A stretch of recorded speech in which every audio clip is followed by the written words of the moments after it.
India's jewellery retail market is glittering with opportunity, but behind the shine, silent losses are chipping away at margins.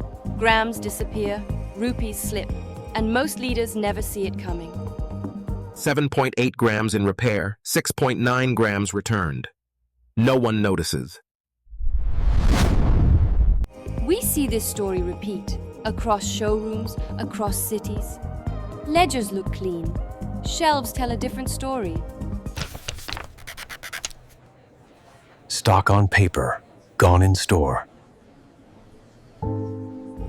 I've been in finance long enough to know your ERP will show you the numbers you want to see.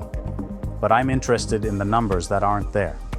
The grams that slip, the rupees that vanish, the transactions that never make it to your report.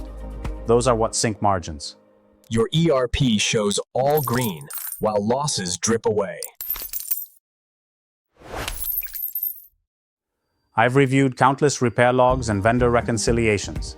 The delays, the mismatches, they cost more than gold. They cost trust. And once you lose that, it's a spiral you can't afford.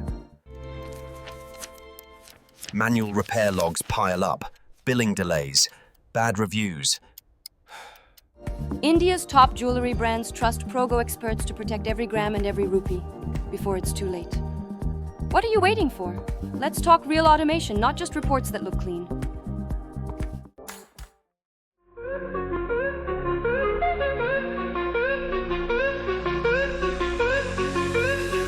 ProGoXperts.